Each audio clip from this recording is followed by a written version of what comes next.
is about to be the biggest smear campaign Blake Lively has ever experienced ever in her lifetime.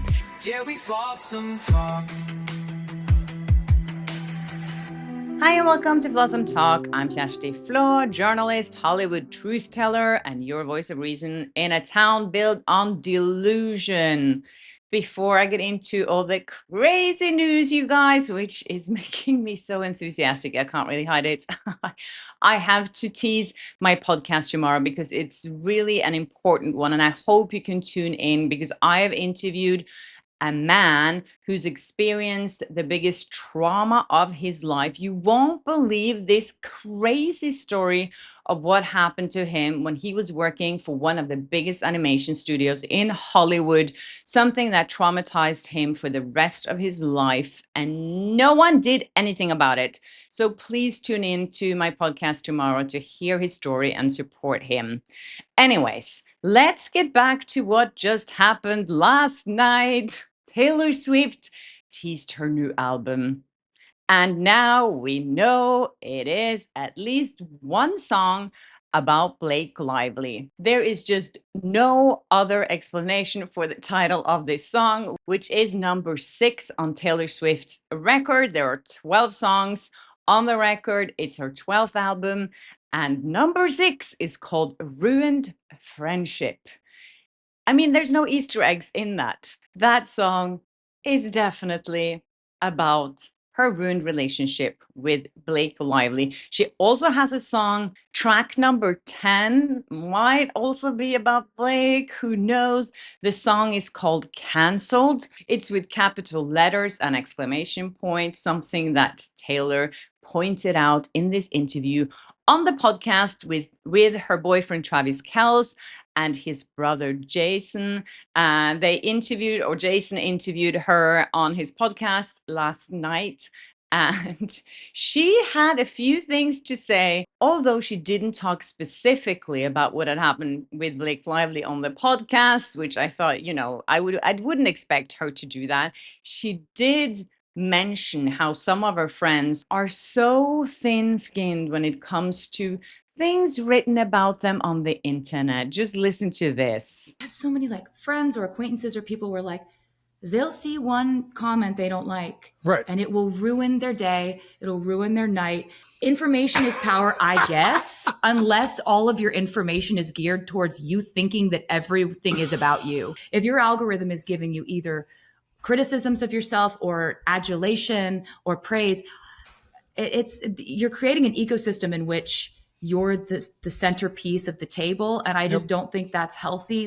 It seems like to me that she's definitely talking about Blake Lively here. You think everything is about you and every little comment offends you. I mean, that's the reason why this whole lawsuit, as you know, against Justin Baldoni is a fact, because Blake Lively couldn't deal with criticism. She couldn't deal with people not liking her on the internet. And that's why she sued so many people, ruined so many people's lives. And one of them, as you know, is Taylor Swift. If anyone missed that, Blake Lively threatened to expose all the text messages between her and Taylor Swift unless she supported her in public. She also demanded from Taylor Swift that she would delete text messages between them. And I think, when you make a diss track about a friendship, you are 100% certain that that friendship is over.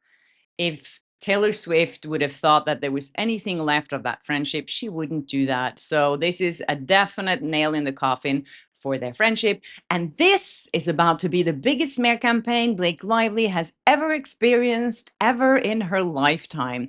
Because when Taylor Swift is making a song about you, that spreads like wildfire. The album is not going to be released until October 3rd, but I'm sure there's going to be some leaks here and there because, as you know, Taylor Swift loves little Easter eggs.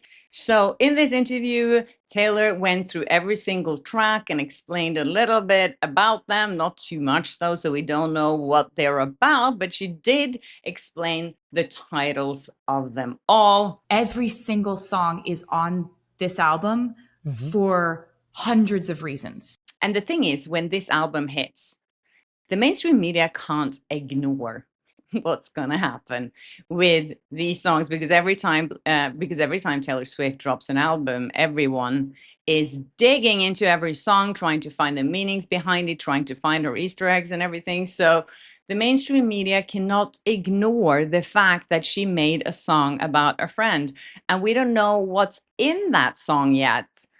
But I can only imagine, because you might remember I posted a part of an interview that or a conversation that Taylor Swift had about her song, My Tears Ricochet. That is the song that Blake Lively, I'm sure it was Blake Lively and maybe Taylor Swift helped her to choose that for It Ends With Us. And when Taylor Swift was explaining what that song was about, now when you listen to that, it just gives you goosebumps, because she's explaining exactly what has happened afterwards in her relationship with Blake Lively. It's kind of a song about karma. Yeah. It's a song about greed. It's a song about how somebody could be your best friend and your companion and your most trusted person in your life, and then they could go and become your worst enemy, who knows how to hurt you because they were once your most trusted person. It's the worst. There's this beautiful moment in the beginning of a friendship where these people have no idea that one day they'll hate each other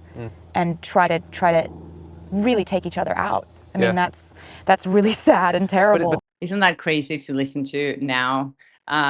It's like she knew what was going to happen into the future. And now I am so excited about this, you guys.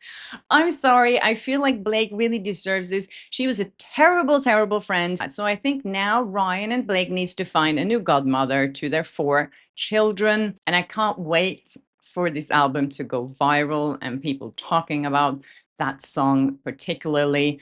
I don't know, as I said, if Cancelled is also about Blake, but right now I want to guess that it is. When she was asked in this interview what the theme of the album is, she said it's all about everything that went on behind the curtain. I mean, her album is called The Life of a Showgirl, so of course it is about her behind the scenes of being a showgirl and what happens when she's not on stage.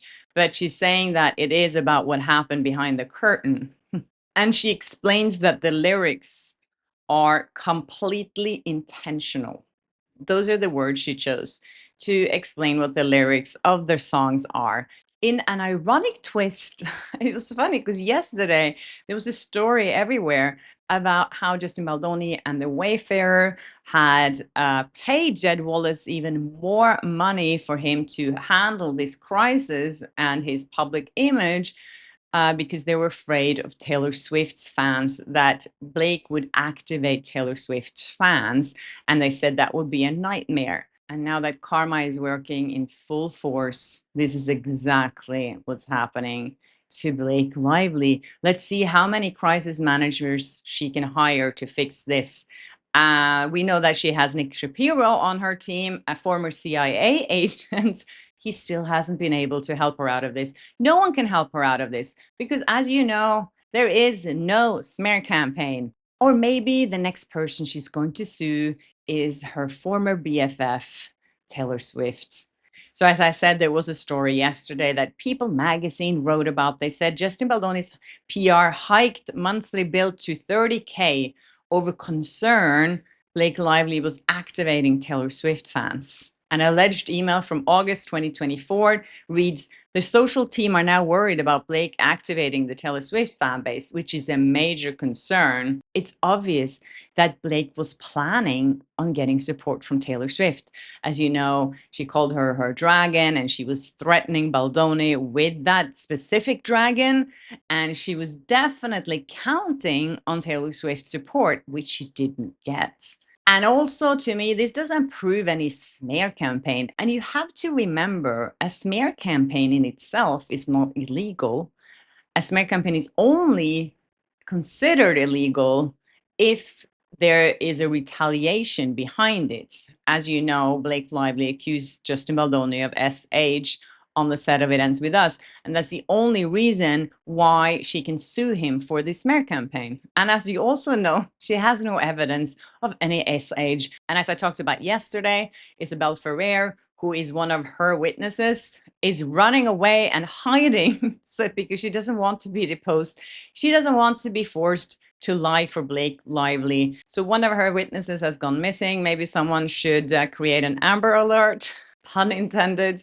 But anyways, this story here is pointing out that Tag and Melissa Nathan told Justin Baldoni and the Wayfarer that they should pay Jed Wallace more money because it's going to be more work dealing with all the Taylor Swift fans. I wonder what Jed Wallace did for $30,000.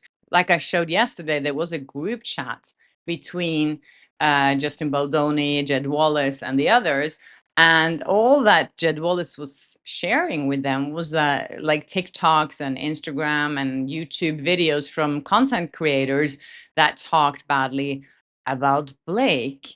He didn't insinuate that he was pushing these videos. And as you could see from the videos, some of the ones he mentioned, they didn't go viral or anything like that. And for him to have pushed that content, that doesn't make any sense to me. So either he just invoiced them a lot more than what his service was worth, or there's something we don't know here that he did that he's not saying that he did. So he's kind of painted himself a little bit up in the corner here. First, they said that it was $30,000 for 3 months, and now it said that it was $30,000 per month.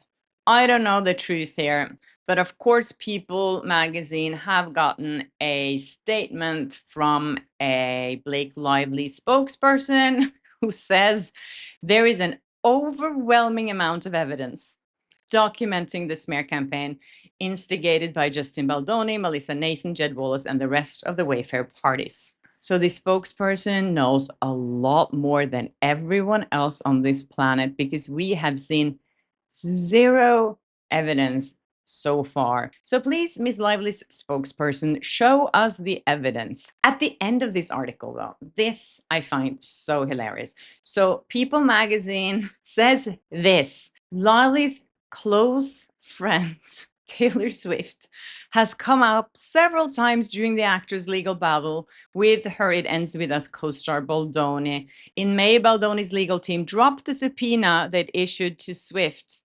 Her close friend Taylor Swift? Seriously, this is bad journalism. I mean, either you're trying to protect Blake Lively because you're in the pocket of Ryan Reynolds, or you're just not doing your job here. There's no mention, of course, of Blake Lively trying to blackmail and extort her friend Taylor Swift. They forgot to mention that. And then it says, prior to that, Swift's rep said the singer had no involvement in It Ends With Us being licensing one beyond licensing one song for the soundtrack. The rep claimed the subpoena was designed to use Taylor Swift's name to draw public interest by creating tabloid clickbait instead of focusing on the facts of the case. Well, that didn't age very well. I feel like this song that's going to come from Taylor Swift is going to change everything. And all these publications that's been portraying Blake Lively as a victim, they're going to sit there and look so dumb. Anyways, I did speak about this leaked transcript from Blake's deposition recently. I haven't read from it yet, so I just wanted to give you a few sentences here that I think changes this lawsuit again completely.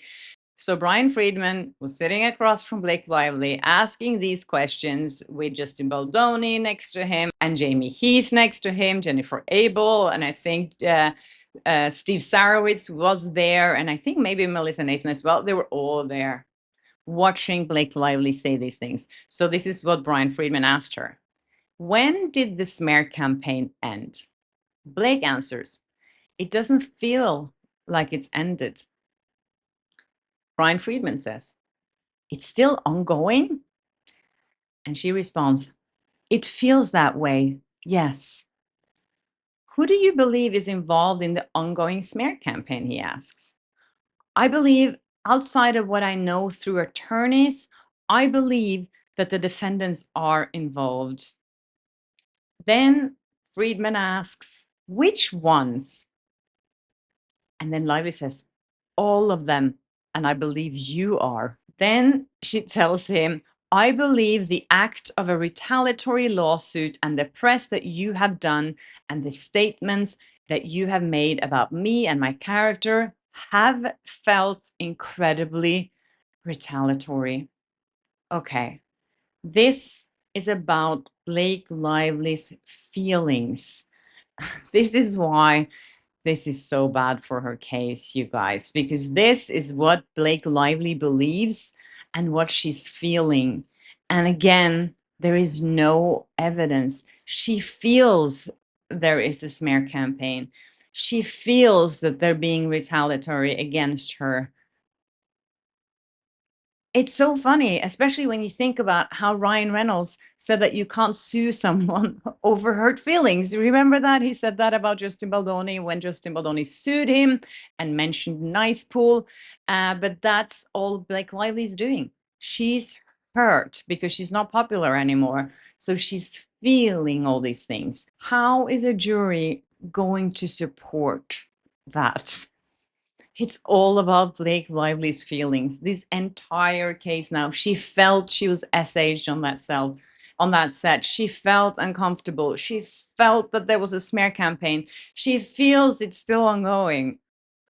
And now defending yourself against Blake Lively, that's being a part of a smear campaign. So the only way you're not a part of the smear campaign is if you let her win. Anyways, there's a lot in the docket today as well. I'm not going to go through it, but it was all the defendants answering to Blake Lively's second amended complaint. As you know, she added Jed Wallace back into it, and she's been asking all these people a lot of questions. I think Justin Baldoni just answered 500 questions by Blake. It's all the repetitiveness coming back again, asking the same things over and over and over again. And I couldn't see anything from scrolling through some of them. I couldn't see anything that was standing out to me. I mean, they're denying that this smear campaign ever happened, and Justin Baldoni is denying that there was any SH on that set. And that's the bottom line. Anyway, you guys, thank you so much for watching. And as I said, tomorrow I'm going to have a really powerful podcast out. This man that I've interviewed, he's never spoken about this incident before. And it's so heartbreaking and such a powerful story. And I'm so proud of him for actually speaking out about this and doing it here on my channel. Again, thank you guys so much for watching, and please keep sending me tips. And thanks for supporting my channel, and subscribe and see if you have been unsubscribed yet. It has happened to a lot of people. And hit the notification bell so you don't miss an episode of Flawsome Talk. And from everyone that's been asking about my eyeshadow, I got a lot of questions about it. I've been wearing this for like 15 years. It's called Bare Minerals, the brand, and the color is Bare Skin. There's a link in my description. If you want to buy it there, you can get it anywhere at Sephora or anyways, that's it, you guys. I will see you tomorrow. Bye.